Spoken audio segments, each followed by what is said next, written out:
Okay. Okay. I'm ready to spread some positivity. Unbear your burdens. What's up, guys? This is Blake. I'm here with the one and only Just Erik Miller, man. Erik Miller. Erik Miller's in the building. We're back at it with another episode of the formerly Intoxicated podcast. I'm super, super happy to be here with you, man. How are you? I'm good, man. How are you? I'm blessed, dude. Yeah. Blessed. I love bringing ourselves together to do something positive because as amazing as it is to offer this to the community, I need this. Yeah, me too. We talked about it a lot where like our conversations, at the end of our conversation, we're like, yeah, we should have recorded that. 'Cause we talked about cool stuff. And I think there's a space for it. There's a space for people that want to like enter the chat on some of the stuff we've been talking about, you know? So I'm excited to share some of the stuff that we've got on the agenda. Speaking of the agenda, did you see what the Phoenix came out with today? I did not. Enlighten me. If anyone doesn't know, the Phoenix, amazing organization. They actually like opened the door for me to work in the recovery space. And they are responsible for a lot of people and a lot of people's recovery journey, a lot of connection to community. They do amazing things, man. Like shout out Phoenix. I worked for them for about 4 years and no, can't say anything bad about them, man. Like really amazing organization. But lately, like some of the things I want to talk about, like I have a question on some of the stuff, right? So today on their app, which if you don't have the app, download the app. It's amazing. The Rise, Recover, Live app, right? Or is it the Phoenix.org app? Just search the Phoenix on the App Store or Google Play Store. And that stuff all pops up. But really cool app. They've got like a whole social aspect to it. And then really the biggest thing for me is like, I've always talked about this, like find your thing, find your tribe. The Phoenix is amazing at that. They've got access to all of these different free events that you can go try out. For me, like therapy for me is like getting on two wheels. So I found that through the Phoenix. Mountain biking for free. They provide the bike, the helmet, all the stuff. So, and I didn't know that was a thing for me in my recovery. And it very much is a thing for me now. Like being on two wheels, being on a trail somewhere, doesn't matter where, just like kind of connecting with nature, using gravity. To me, it's super therapeutic. But the app has connection to all of those things. And then also has a sobriety date tracker, which to me is, it's not really how I like to do. I know a lot of people like to hold on to that sobriety date. A lot of people like to be able to look at it and say like, I've got this many days or this many months or whatever. But they added a new feature to the sobriety tracker today that is multiple sobriety dates. So you can have a sobriety date from alcohol. You can have a sobriety date from marijuana. You could have a sobriety date from opiates, like whatever your things are, they're all in there. So that's my question. And this is something that I'm not like, I just have questions around it. That's all. Like I'm intrigued and I have questions.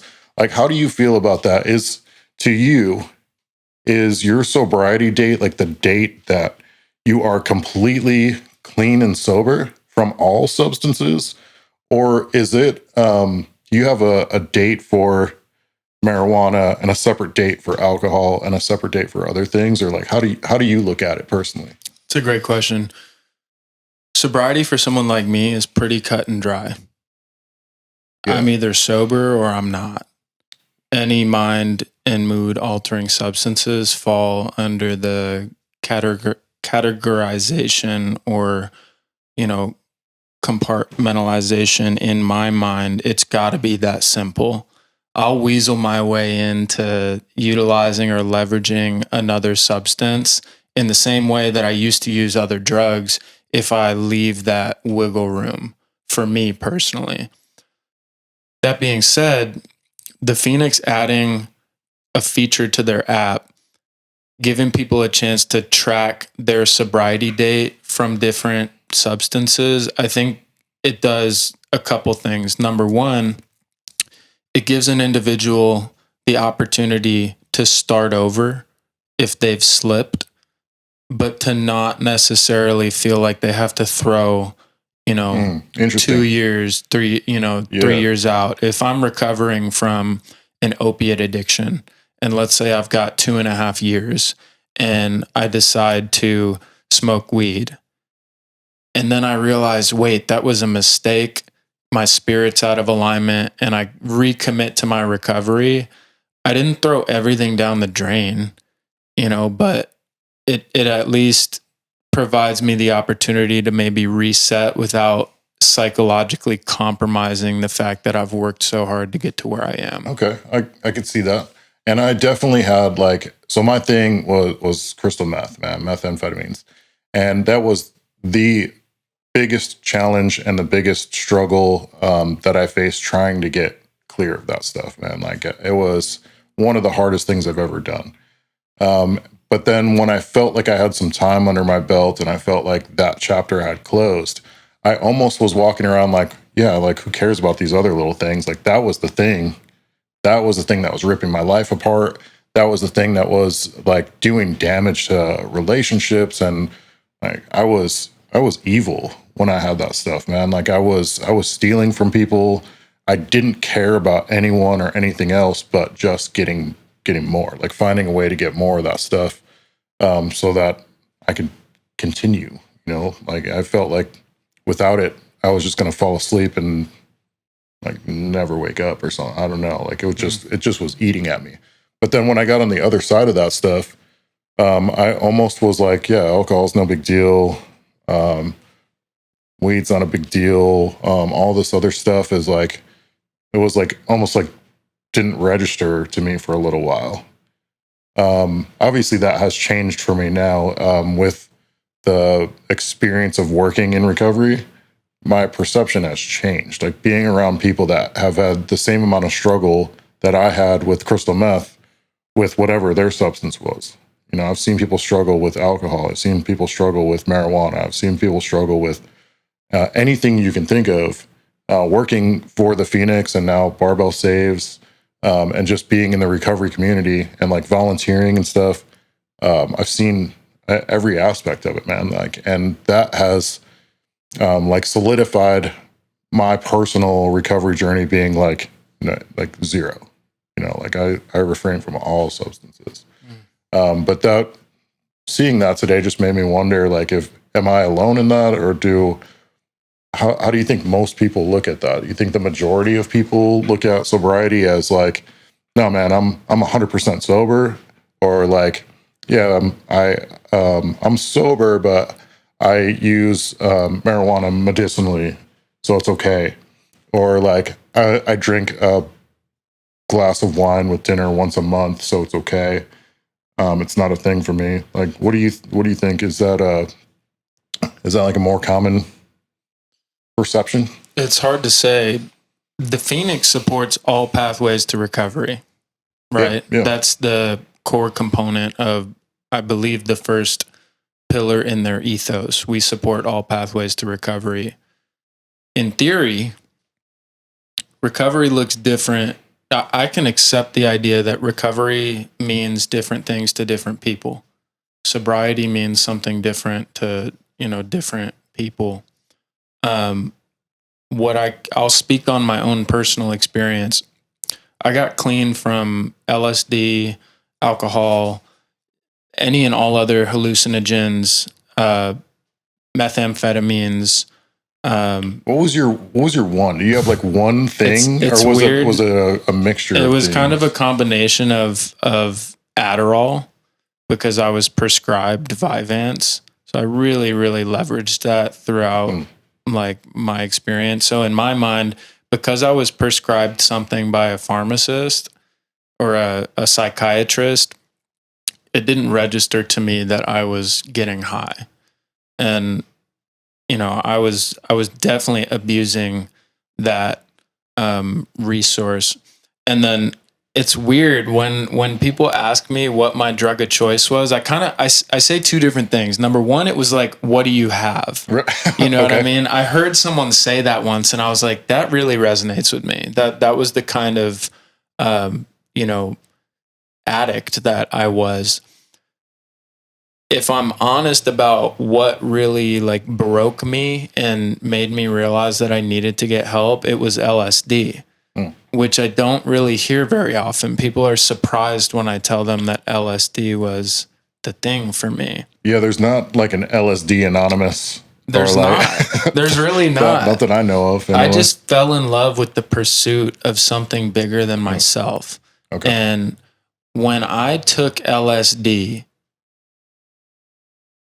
my ego dissolved, and I felt like I could finally connect with God. I felt like I merged with God, and the littler things that I was stressed about in my life just didn't matter. I felt elevated above it. There was this sense of grandiosity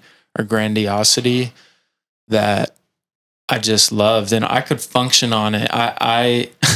I felt like I was on a higher plane, and I was looking down at my reality, and I could just play it like chess, and like it was so trippy. You know, I had it in my head like I could do anything and be anything, and I was larger than life. But in reality, I wasn't eating, I wasn't sleeping, I was blowing off, the people that meant the most to me. I would just completely go dark on family and friends that were trying to look out for me because I didn't want anyone to know what was going on behind closed doors. But eventually I realized that I needed help. I actually called my dad while I was on LSD to tell him that I needed to go to treatment. Ooh. So I made the decision to go to rehab while I was tripping. Wow.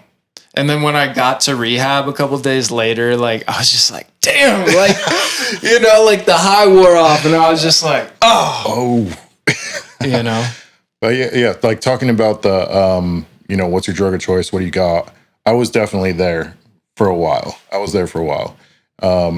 Like the end of my high school career, and then I moved out to Arizona right as soon as I graduated high school. And when I moved here, I was looking to like fit in with whoever I could fit in with, to have a new group of friends, and like people to party with and all that stuff. And it was definitely like, yeah, man, whatever you guys are doing, I'm down. But that changed when I found crystal meth, because it was like, that felt like it was the missing puzzle piece in my brain. And like when I put it in there, I was like, this is it. That's the solution to everything that I felt like was going wrong inside of me. And it wasn't. It was I think I had like an issue with dopamine. You know what I mean? Like I was playing around with all these other substances. I probably had some kind of like chemical imbalances from like poor nutrition, from like just the way my lifestyle was. So when I found that thing that was like turbocharging dopamine in my brain, it was like, oh, that fixed it, and now like I'm mindful of that. Like I pay attention to my baseline dopamine. There's things that you can do, like herba mate, like it's one of the things that will shout out Clean Calls. Is one of the things that will actually like help kind of regulate your baseline dopamine. But yeah, for me, it was like there was a hole in my brain, and that was plugging it. And then the side effects too, I really liked. Like I liked all of the energy. I liked how it felt to go do other things, like to take stuff apart and put it back together. Like I'm very mechanically inclined, and like that kind of stuff was super interesting to me. And then, like all the other stuff that I got into when I was like, like using meth, it just like amplified that. Like the rush of stealing something, you get another little like adrenaline rush on top of the dopamine. But that stuff, it's so temporary. Like you can't sustain all of that substance and dopamine and adrenaline and all that stuff. Like you just crash. And not only do you crash like physically, but it crashes all the relationships around you because you're burning every single bridge as you're doing that stuff. But it's interesting to hear like a different kind of take on, a different substance. Like you had talked about it a little bit before, but I had no idea like that was like your main thing. Yeah, acid. I stayed strapped with acid. Wow. I do want to mention that when I got clean from LSD and alcohol and, MDMA, I was taking Molly at raves and whatever. It was kind of anything I could get my hands on. Aside from opiates, I never got into opiates, thank God.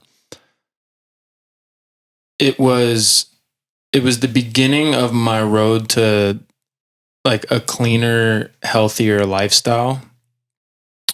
And I went to treatment for 120 days. I did 90 days in Nashville, Tennessee, and I did 30 days in Florida. And when I moved back home to Arizona, I didn't have a plan.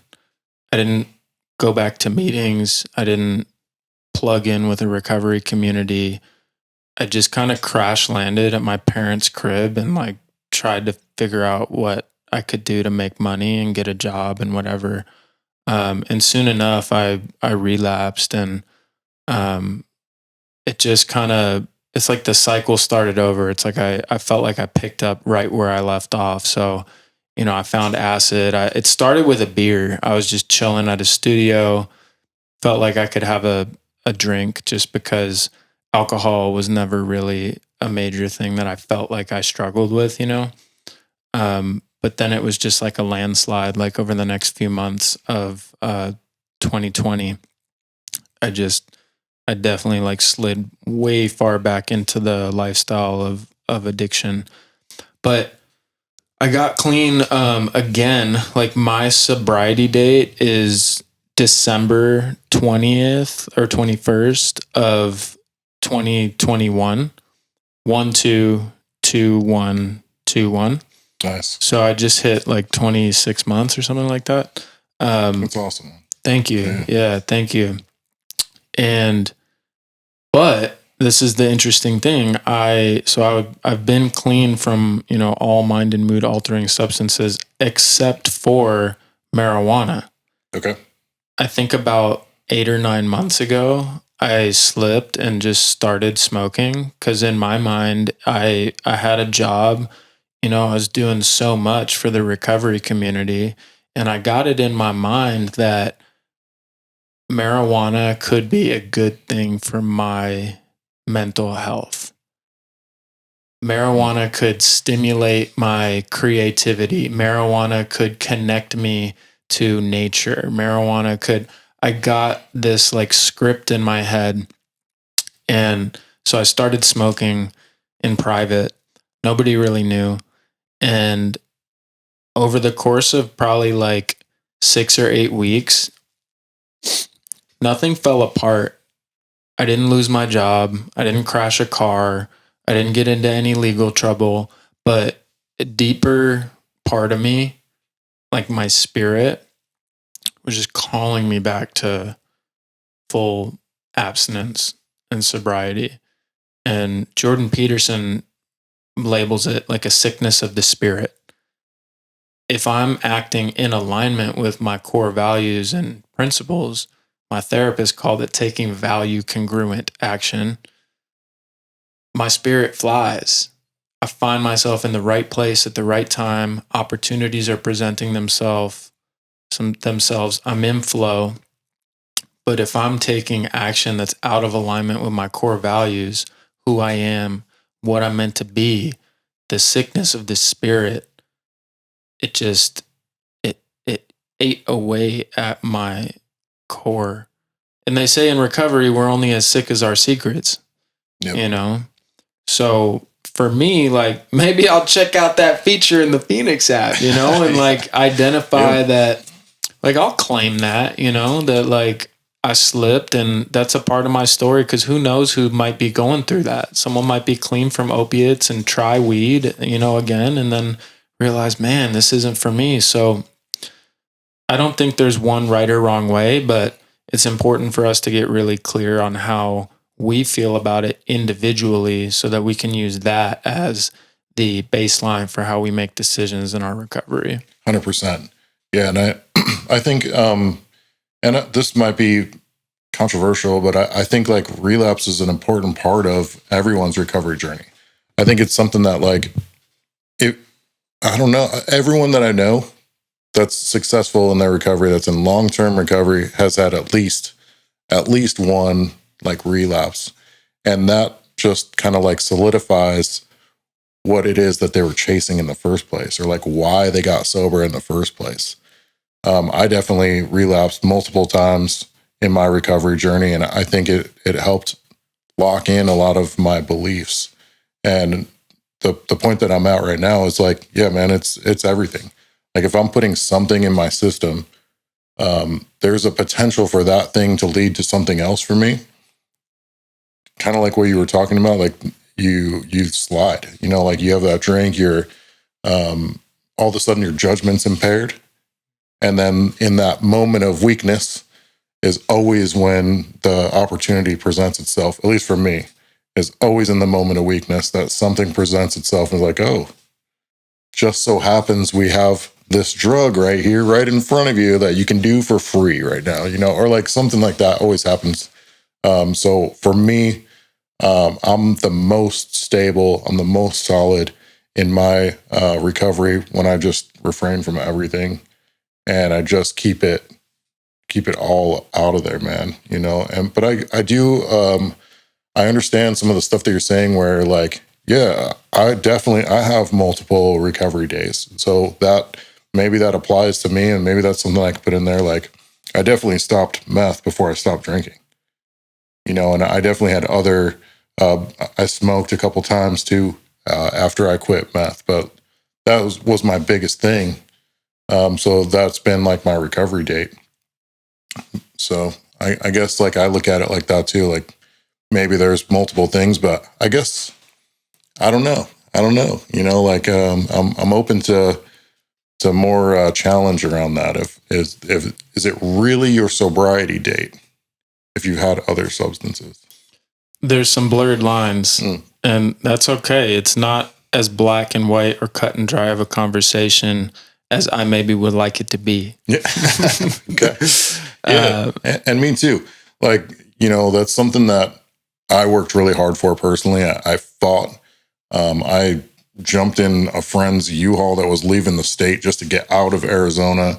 I made some really drastic decisions and choices to get away from, and I was like just running away from my addiction. But I did so many different things to try and get sober that it means a lot to me. It's really important to me.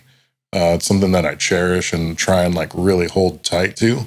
And I think that's why I work in the recovery space too. It's a huge part of that is like, I'm constantly reminded what it's like to be new, what that early recovery is like. Cause we have people in early recovery coming into Barbell all the time. I got people in CMS that's right next door to Barbell that are like actively, like they're using Suboxone or methadone just to try and maintain. So I see all of that stuff all around all the time. And I think that's helped me. It's helped me like want to hold more closely to my sobriety and be a example to some of those people that like, you can do this, like there's other people around you to help. And those people are there for me too, just like I'm there for them. That's powerful. And I think it's like you said, it's a two-way street. When one person can show up for another person and offer support or value or guidance, it benefits the individual that's offering that support just as much as it does the individual that's receiving the support. And that's something I had to learn. I had to learn to ask for help.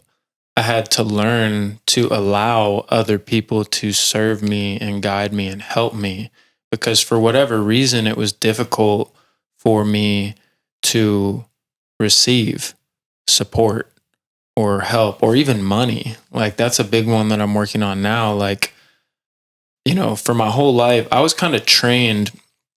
I'm going to just follow this train of thought for a minute. Money and this like compulsive spending is another form of addictive behavior. And I was trained to spend. When I was younger, I was provided like access to pretty much as much money as I needed or wanted. All I had to do was ask. So from a very, very young age, I got it in my mind that everything is provided for, and I adopted this mentality of abundance, which is a good thing when the money's there. But when the money runs out and I'm still spending as if it's there, like it's really problematic. And I think I could trace it back to my relationship with my dad. Like full transparency, he always made sure that there was food on the table, and he always took care of the bill. Like he would never let anyone else pay for the bill. So when I moved out and started becoming my own person and separating from them, that's how I would do it. Like I never let anyone else pay for their food. I would take people out to lunch like all the time, even if I couldn't afford it. Like I'd put it on a credit card, and it just made me feel important or valued or something. Like I don't know why, but there's something there for me to unpack and to reflect on. I think part of it has to do with boundaries as well. Yeah, you're hitting on something that I've been intrigued by a lot lately, which is like the programming that we receive as children and as we're young adults and as we're growing. I think like the male role models that we have around us as a male, you kind of like can't help but look up to them and want to be like them, and like especially when your family puts them on a pedestal and like these are our providers, these are our protectors. That's what your role is going to be someday when you grow up. And like I wanted to be just like my dad, and my grandfather. I wanted to be like all of those things that they were. But some of those things were unhealthy, and I didn't realize that until later on. My dad's like, I work really hard. When I get done with work, I want to enjoy myself. I want to have a beer or I want to have a drink or whatever. And that's just that's a good day is you work really hard. You get up, you go to work, you come home and you drink. And that was like what my programming was growing up in the Midwest and growing up with the family that I had. Is like, man, I just thought that's just what you do. Like you work hard, you celebrate that by whatever you want to get into at the end of the day. And it took me a long time to realize that like his stuff was programmed in him as well. Like his family did things a certain way, and he looked up to his role models and his family members, and he wanted to be like them, and he had adopted their stuff, that programming. At an early age, he had trauma. He had some family issues that happened at an early age, and that unlocked like a addictive trait within him. And that was projected onto me through his actions. And I see that a lot, like there's a lot of people that just fall in line with what their family has always done, or what their father has always done, or what the person that they looked up to, that role model, like how they lived is how they try and be. And it's not always the right thing for everyone. And that was a hard thing for me to kind of unpack. It was a lot of like writing, a lot of like searching and trying to dig deep into, okay, like I picked this stuff up from my dad, but where did he get it from? And then where did the person that he got it from, where did they get it from? Like how deep did that really go? And it's deep-seated. Like our families have been around for generations doing things like this.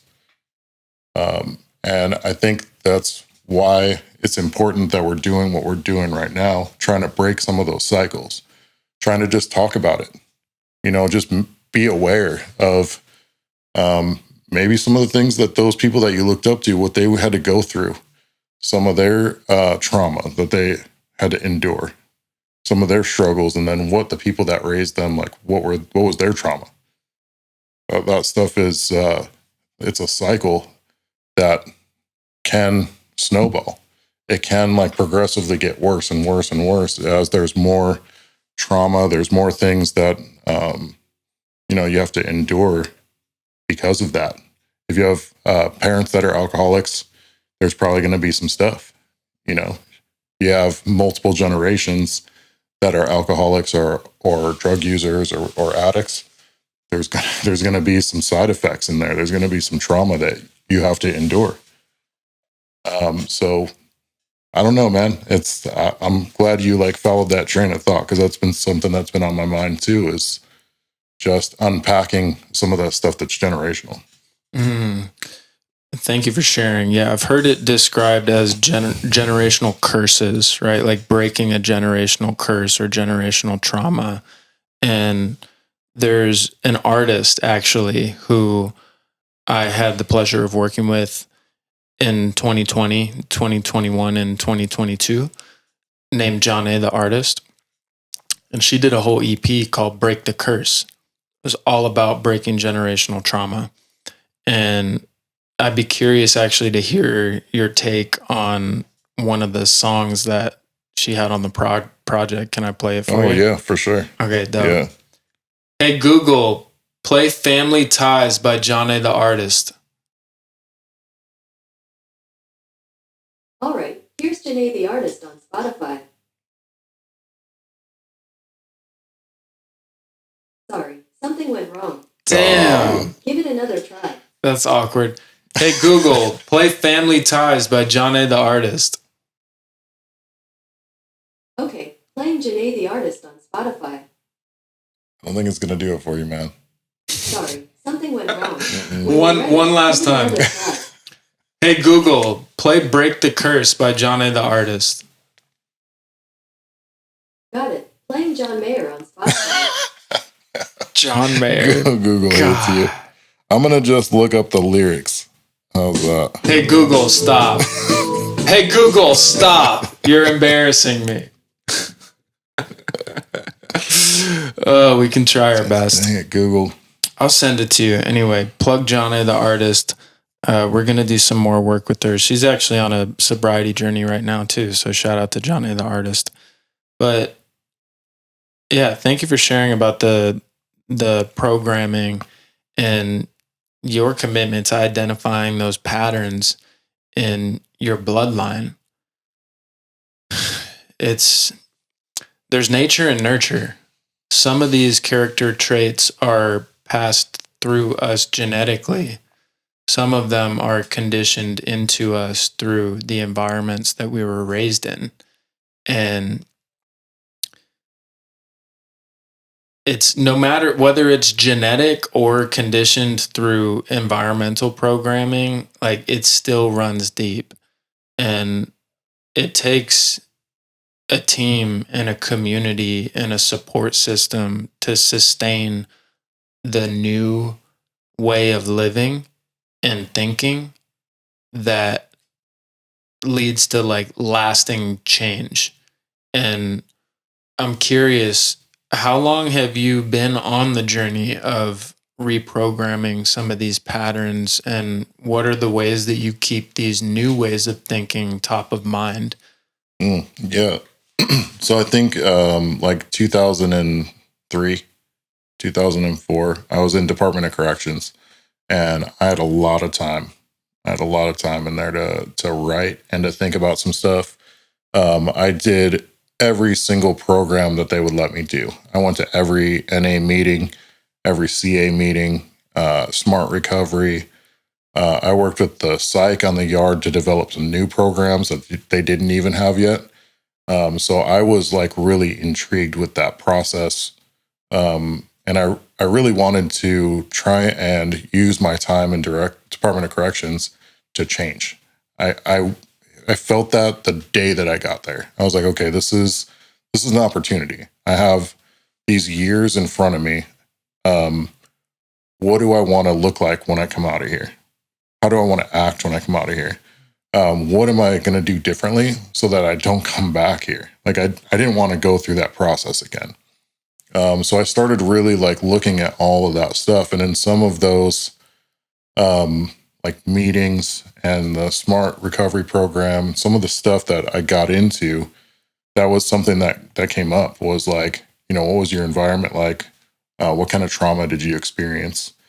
There was very specific breakdowns of what it was like to have unavailable parents, or like parents that were absent, or emotionally unavailable parents. Like there's a bunch of similarities there. And that was my case. I had, because my father experienced trauma at a very young age, his mother left him when he was like 6. And that was a traumatic experience for him. That changed the way that he acted throughout the rest of his life and the way that he acted towards me. And I had to really like step back and look at that. Because on the surface, the shallow part of me wanted to be like, well, he just didn't like me. He just didn't want to have a son. He probably didn't want to have kids, or like, a bunch of different ways to look at that. But it wasn't until I really started looking at like, well, wait a minute, what was his life like? Maybe there was some stuff there that caused some of this. And it's been an ongoing thing, man. Like since then, since the early 2000s, I still like try and hold on to that, because there's a very selfish part of me that wants to be like, yo, it's me. I did this. He treats me this way because of me. But it's really like, it's been helpful to remind myself that he's had a similar experience. Like he was subjected to trauma at a young age. He was subjected to growing up around some role models, and like the way that his family was, the way his father was, he fell in line with a lot of that stuff. My grandfather, he was a drinker. And he also like worked really hard. He maintained, he did some amazing things in his life. But that was part of his life, was he liked to hang out in a bar. He liked to drink. Even when he was just like hanging out at his house, he liked to have beer on hand. And that was a huge part of the social life and just the way that his lifestyle was. So I think that probably was picked up from his childhood, and and so on and so forth. Like the way that stuff was when he was a kid was like, they were running moonshine. He was a huge like NASCAR fan, and that's because he grew up in the era where it was illegal to have alcohol in the Prohibition. And there were these guys like with these big monster V8 cars, like running illegal alcohol to different places. And the NASCAR circuit was born out of that. And it was the guys that were running moonshine started like racing in a professional circuit. And like that was his thing. He liked to watch the stuff that had spawned from that. So like that was sponsored by some big alcohol brands, like, seeing the Budweiser car, the Miller Lite car. It kind of goes hand in hand with that sport because of the sponsorships, and like the people that are attending, they like to drink while they're watching the race. So just like piecing all of those things together, like that was my dad's programming. That was the way my father was brought up. And he just believes that that's the best way to do things. Like you enjoy your life by consuming that substance, by drinking. That's when you feel good. That's when you're happy. And I've seen it do the complete opposite. Like from my perspective, I've seen like his memory deteriorate. I've seen like the actions that and like the decisions that he makes be poor. I've seen a lot of things come from that addiction that he doesn't even recognize. So yeah, I probably got off tangent there a little bit, but that's great. I'm learning a lot. So thank you for sharing. Yeah. It's interesting from the outside looking in at someone else's journey.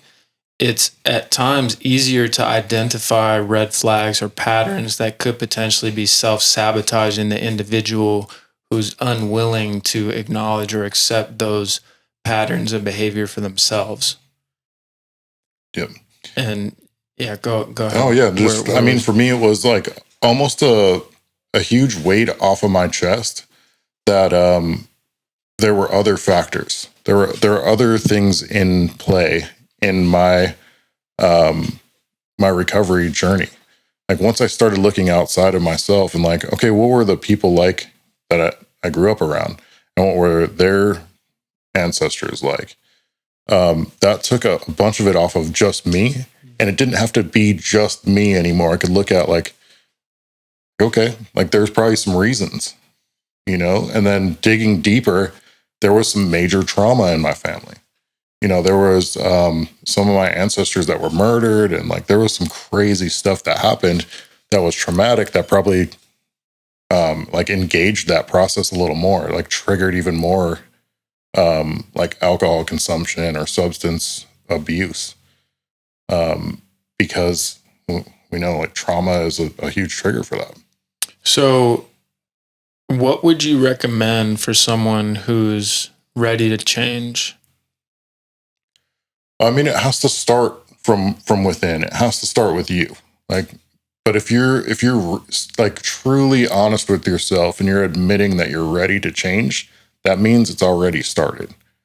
So that's a huge step in the right direction. As soon as you want to change, like you genuinely like start seeking things out, like I did. I was like, I don't know what the thing is, but I'm going to try AA.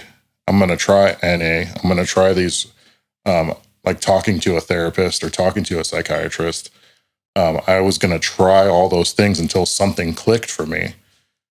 So that's kind of like how I recommend doing it. You know, don't put all your eggs in one basket. Try out a bunch of different things. Try going to meetings, and then try talking to someone that's a professional, you know, and then try doing something like downloading the Phoenix app and finding other things that you can do with other like-minded individuals. And then get outside of yourself by looking at like what happened with your family and what happened in your upbringing and your parents' upbringing and your grandparents' upbringing. And then also getting outside of yourself and helping other people. The biggest thing I saw with you was like when you started volunteering, and I could be way off with this, but I think you're probably one of the top volunteers that the Phoenix has and has ever had, as far as like the amount of people that you serve and the amount of impact that you create. But that has like made a huge change in you. Like once you got outside of yourself a little bit and started giving back to other people in the community, I saw that solidify for you. I saw your recovery be more of like you're good, you know, like you got way more solid as soon as it became about a bigger picture.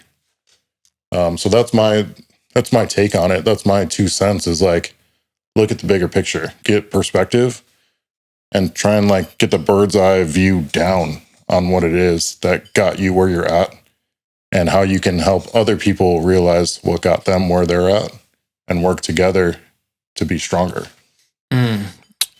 Amazing. Yeah, thank you. So to comment on the willingness to change, it has to come from within, right? Yeah.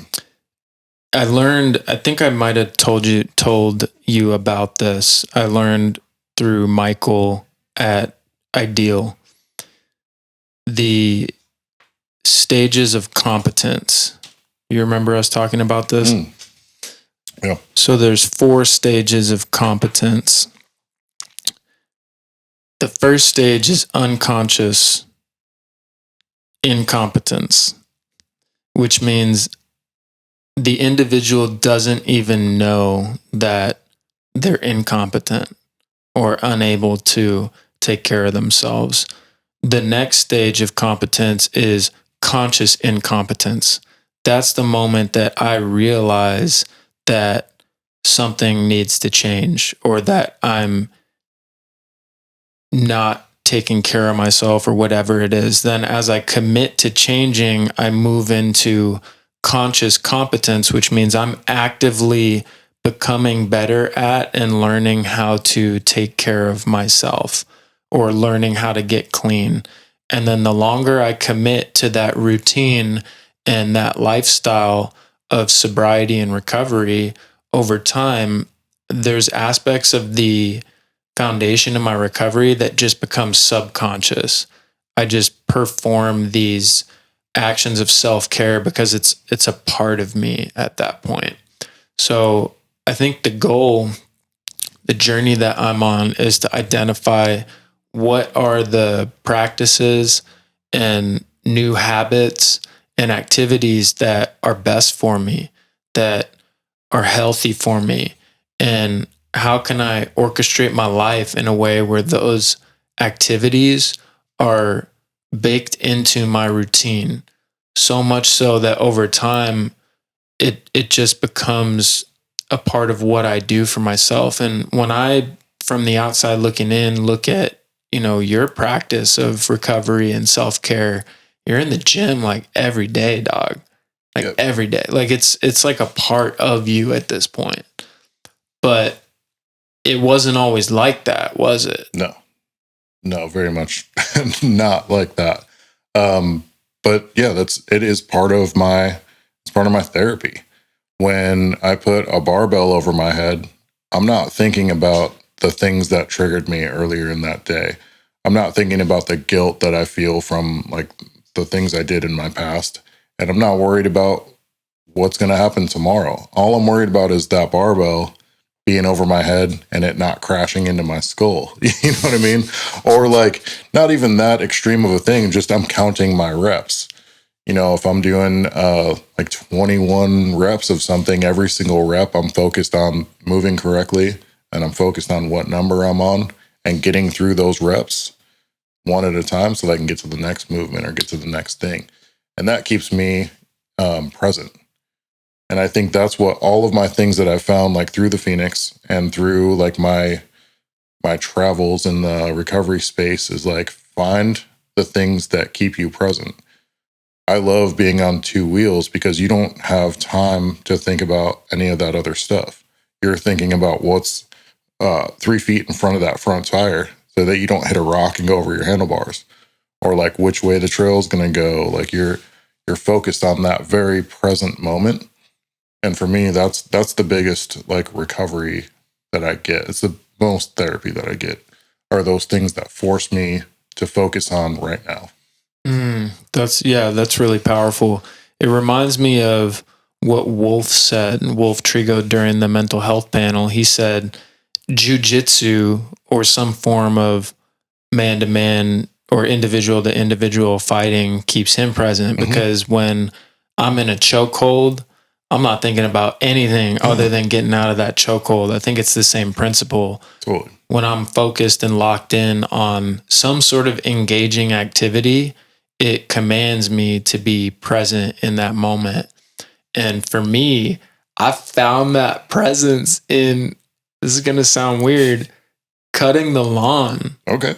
I whacked some weeds the other day, and I swear to you, I just found this flow that I've been seeking for a long time. I've been, praying for this flow, and so much so that I was so present cutting this grass that my higher power started to feed me like ideas and inspiration and access to guidance, about certain programs that I'm writing. Like I wrote the whole preface for a creativity coaching program that I'm working on while I was like out cutting the lawn. I was like, man, I got to put this down for a second. Like something's coming to me, because there's magic in that flow state.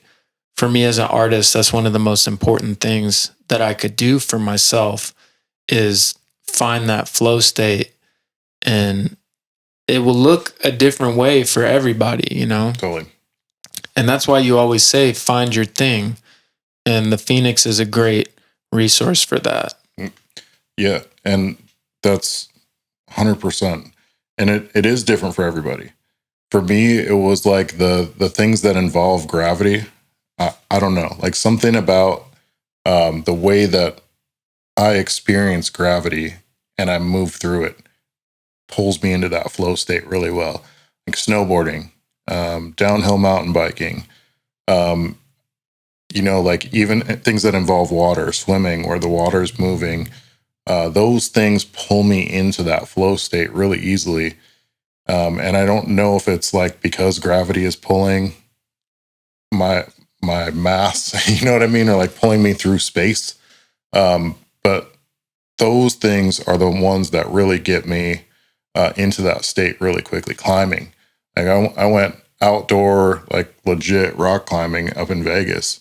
And I was amazed at like how quickly I was in that flow state and like finding the next hold and finding like the next thing to climb up that rock face. Indoor climbing here in Arizona is kind of big because we got air conditioning there, but that can do it too.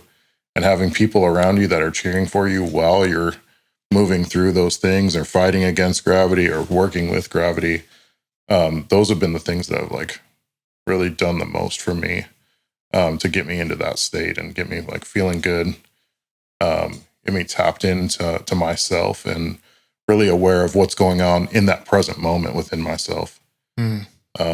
Because that's where things go bad for me. I start worrying about the past, or I start having anxiety about the future. And those are my triggers. When I'm like, oh, I can't control these things that are coming at me in the future, or like there's nothing I can do to change those things in the past. Those are the things that creep in and like make me want to do stupid things. I heard the greatest analogy about recovery, and it's like your recovery is this foundation that like the rest of your life is kind of built on. And all the things that come along, they cause cracks in that foundation. So you get sick, you get cracks in that foundation. You don't get your paycheck on time. There's more cracks in that foundation. Any kind of financial struggles, like the things, whatever those things are that trigger you, they cause those little cracks in your foundation. And if you're not actively working on your recovery, those cracks are going to just get worse over time, and your whole thing's going to crumble. So that's why those things are super important, like paying attention to your foundation and understanding when those cracks creep in and knowing the things that you do that are like therapeutic for you and tapping into those, like all of those things, like finding your flow state, finding healthy things to do that keep you present, being in the recovery community, helping other people. Those are all the things that like seal those cracks and keep that from getting worse and keep you really stable and on solid ground with your recovery. I like that analogy. Full transparency, the cracks in my foundation have been like, I've really been struggling with that lately. Because I've been so focused on helping other people that I have forgotten to take care of myself. And there's a fine line between service and self-sacrifice, or I'm trying to think of the best way to put it. It's like, for me, it can be really easy to put off my own problems and preoccupy myself with the priorities of other people. Oh yeah, I've seen your calendar, man. I've seen like how you pack your day full of stuff. But yeah, it's super important to make sure you've got time in there to take care of yourself. But yeah, the very first thing in fixing those cracks is like noticing them. Just seeing them, knowing that they exist is like step number one. And then talking about them with someone like, hey, like I noticed these things are creeping in. What do you think? What can I do? And I was like, all right, well, you got to fix those cracks. You can't just kick some dirt on them and hope they go away. You need to repair those because that's the foundation of your recovery. You have to take care of those things. Yeah, it's crucial for me right now. And my former sponsor also kind of warned me about like working in recovery, in early recovery, because when I was at Taros as a recovery coach, I was so preoccupied with the goals of the people that I was serving, you know. But now that I've moved on and, you know, we're working on Sober House and helping Barbell and the Phoenix and all of that, I have a lot more time on my hands. And I'm ready to recommit and reestablish a practice and a routine, and to get super honest with myself about what I need and what I want. And even the guys over at the spot, I walked in there a few weeks ago and Brian just looked at me and he was like, "Bro, are you good?" He's like, "You just look different." And I've been carrying a lot of weight and like low key just like suffering in silence, you know? And Mac Miller has this line. He says, "And what I won't tell you, I'll probably never even tell myself." And it's this idea of like, in order to be honest with you, I have to first and foremost be honest with myself. And I've had this really bad habit of neglecting and denying my truth, sacrificing what I want and what I need so that I can please someone else. And it's only a matter of time before the truth reveals itself. You know, it always comes out, man. It always no matter comes out. how much you try and bury it or run from it or hide from it, it always comes out. And there's that phrase, "the truth will set you free." When I was in Chicanos, Hannah and I were downtown volunteering in Chicanos per la Casa through the Phoenix. I said that. I said, honesty, open-mindedness, willingness, right? These are the first three core principles of recovery. Honesty's number one. We gotta lean into the truth, and the truth will set you free. That's what I said. And then he said, from the back of the classroom, he's like, "Yeah, after it drags you through the mud." I was like, yep. Okay, that's real. It's not going to be easy. You know, telling the truth it sounds great in theory. You know, like when everything's going well and I'm not contending with, you know, conflict, the principle of telling the truth is a no-brainer. Like, of course I would tell the truth. But when rubber meets the road and like I'm in the thick of a complex situation where I have to get really honest with myself and communicate my truth that it could compromise my stability, you know, it takes courage to tell the truth. Yeah. You I don't know like how your recovery journey has been that much, like how many rooms you've been in or like how many old timers you've been around. But for me, the people that have been in recovery for a long time, they are like brutally honest. You know what I mean? Like it's to a fault. They will shoot their own self in the foot because that's where their honesty lies. Even if it's detrimental to their relationship with somebody or their business or anything, like honesty is one of the most important things in recovery. And it's because of that. If you're not honest with yourself, those cracks can become bigger things. The things that creep in, you sweep them under the rug, but they don't go away. You have to like really be honest with yourself and admit that those things are there and admit that those are the things that trigger you, you know, and be honest with yourself about what you're experiencing. Because if you don't, that it's gonna come out. It's gonna come up later. And the more stuff you've swept under the rug, the more powerful it is when it comes out. It's hard. No, it's definitely real. And one of the most practical examples that I have, hindsight, is admitting that I had a problem. Yep. It was hard for me to be honest about my addiction with my family and the people that showed up to support me. But the reality is, if someone truly loves you and supports you and wants what's best for you, speaking up and communicating the truth of what's really going on inside, they'll love you for it anyway. And I want what's best for everybody. I want everybody to do like whatever they need to do for themselves to be the best version of themselves. Like, it's not about me, you know?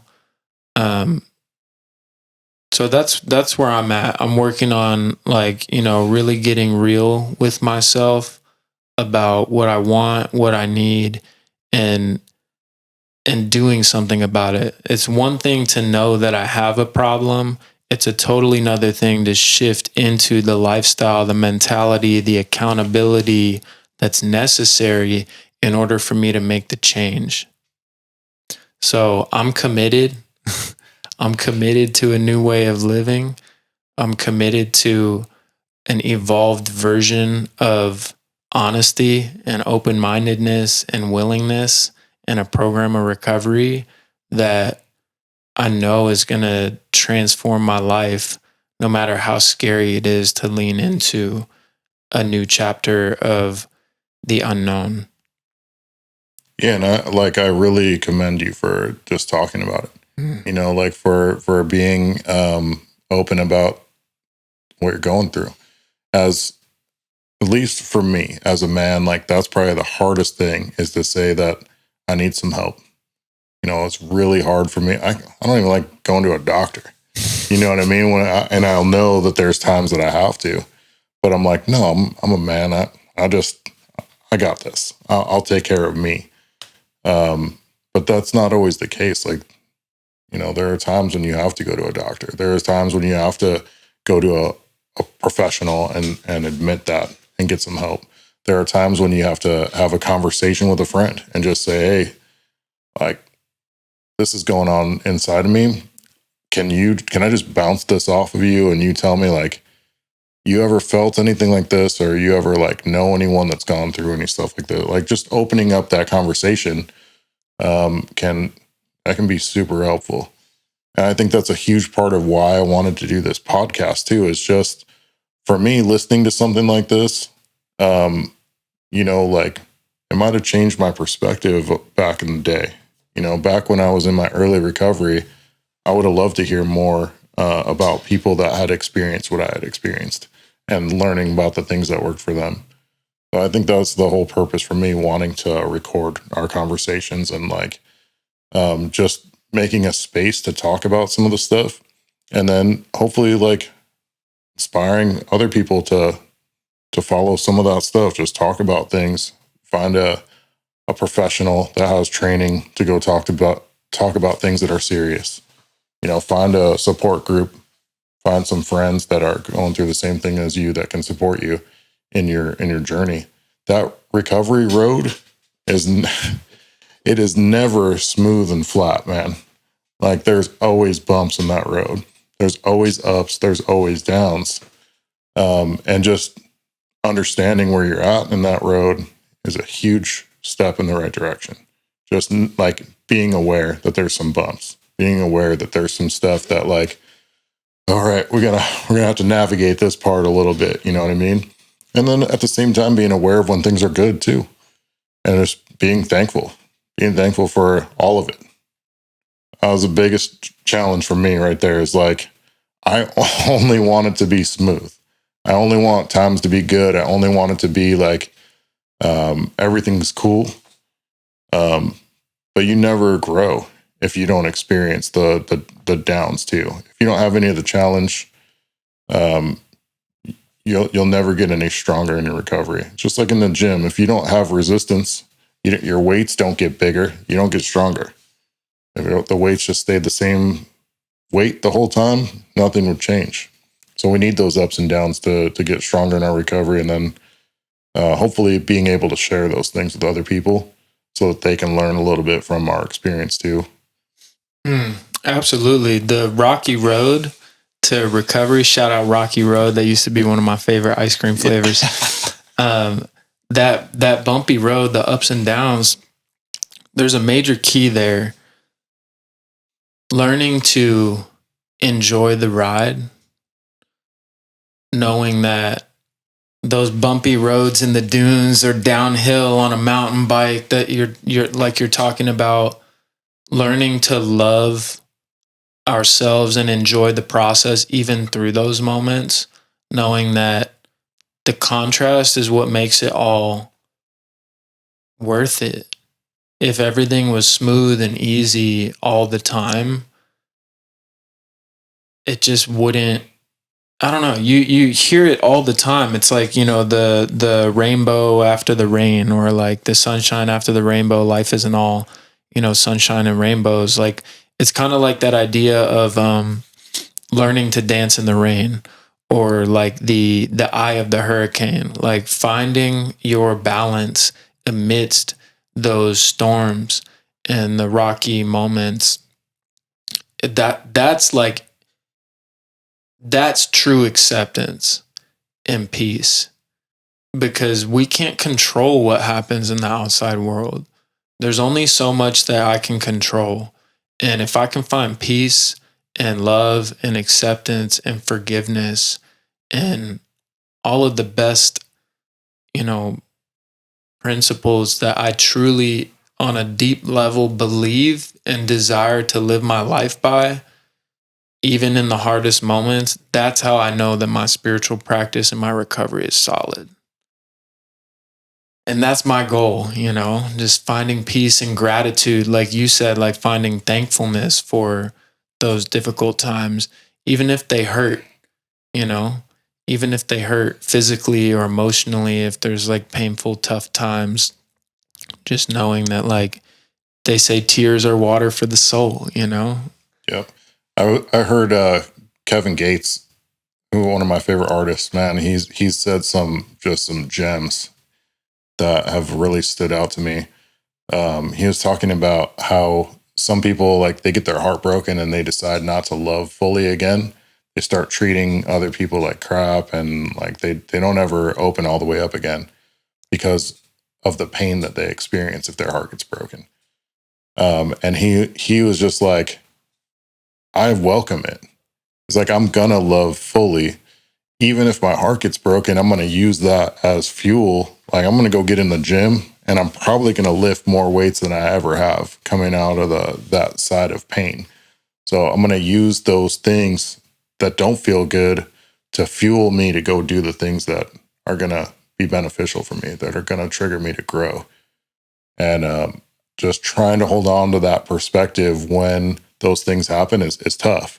But that's something that I've been trying to do, is like hold on to those things and just let them fuel me to go lift heavier weights, or to go learn something, go read something, or like use it to fuel me to improve myself and to grow out of it. Absolutely. That's the growth mindset. And when it comes to heartbreak, there's two ways that we can go about it. We could shut down, or we can open up. And that would be my hope and my wish for anybody who's going through a difficult time, is to open up to someone and find a way to like lean into it rather than running from it. I used to run from the pain, but now I harvest purpose from it. It gives life more meaning. Like, a heavy heart just means that there's something to live for. It means that I care about something or someone deeply. And what a blessing is that, to be able to care, to be able to feel, to be able to love. there have been chapters in my life where I haven't been able to feel, where I've just been straight numb. And I'll take deep, heavy highs and lows and all of the rocky roads over numb complacency any day. Yeah, we're here for the experience. We're here to learn and grow and like to experience life. And life is just like that recovery road that we talked about. Like, it's not always smooth. There's ups and downs, there's challenges, there's hardships. But those challenges and hardships make it so that you understand and really appreciate when the times are good. When the road is smooth and you're just flowing downhill, like, you wouldn't even appreciate it if you didn't have those, the bumps, the challenges. You know what it reminds me of? I just want to throw this visual I have out there. Dude. Have you ever skateboarded on a sidewalk that's just not built for that terrain? Yes. Like the board is just smacking through the cracks in the sidewalk, and Yep. it's, I don't even know if there's a lesson there. I just want to throw that out there to any of the skater boys that we're getting from point A to point B, Yeah. And my thing is downhill mountain biking. But a lot of the times, there's not always a lift to take you to the top of the mountain. Sometimes you have to ride up it, and it's the times that I rode up the super rocky, technical, challenging trails that I appreciated the downhill the most. It wasn't just getting dropped off at the top. It was nothing. Those runs went by super quick. And it was easy to get there. It was easy for that time to slip away. But the times that I had to work for it, the times I had to struggle and sweat and grind to get up to the top, it felt like it was all day that I was flowing down the downhill part. And I think life is the same way. When we get through the difficult times, when we get through the challenges, we're going to appreciate the prosperity and the love and the joy and all of the things that we feel on the other side of that much more intensely. Well said. Well said. All right. Well, should we call it? Yeah, I think we touched on everything. Yeah, a little bit of everything. A little bit of everything today. So thank you so much for joining us on another episode of the Formerly Intoxicated podcast. My name is Blake Mathews, here with co-host Erik Miller, and we will see you soon. Thank you.